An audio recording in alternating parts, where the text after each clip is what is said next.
Accident అంటాం. ఉదాహరణకి 14వ తారీఖు ఈ నెల అంటే 4 రోజుల క్రితం యథార్థంగా జరిగింది.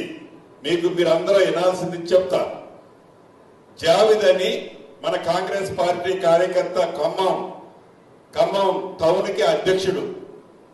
ప్రభుత్వం అధికారంలో లేని 10 సంవత్సరాలు అధ్యక్షుడిగా అతనే ఉన్నాడు మొన్నటి దాకా. కాంగ్రెస్ పార్టీ మీటింగ్ ఉందని ఖమ్మంలో మీటింగు పిసిసి అధ్యక్షుల వారు పెడితే హైదరాబాద్ నుంచి ఖమ్మానికి వచ్చి 15వ తారీఖు 13వ తారీఖు వచ్చి 15వ తారీఖు ఉదయం తిరిగి మళ్ళీ హైదరాబాద్ పోతున్నాడు కారులో సొంతంగా డ్రైవ్ చేసుకుంటూ. ఖమ్మం రోడ్డు సూర్యాపేట ఎక్కడానికి ఇంకొక కిలోమీటర్ ముందు అతను సీట్ బెల్ట్ పెట్టుకోకుండా వెనక నుంచి ఆ సీట్ బెల్ట్ గుచ్చాడు. ముందు నుంచి పెట్టుకోనుంటే సేఫ్ అయ్యేవాడు. వెనక నుంచి సౌండ్ వస్తుందని దాని వెనక నుంచి సీట్ వెనక నుంచి లాగి దాంట్లో దొరికిండు. మాట్లాడుకుంటూ డ్రైవ్ చేసుకుంటూ వస్తుంటా సింగిల్గానే. ఇంకో కిలోమీటర్ అయితే విజయవాడ హైవే ఎక్కుతుడు.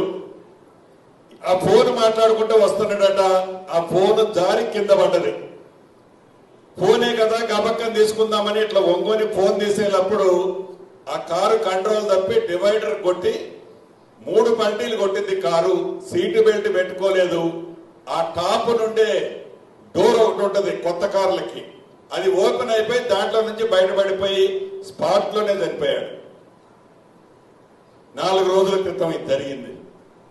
2 అమ్మాయిలు, భార్య, ఆ కుటుంబం ఘోష అంతా ఇంత కాదు.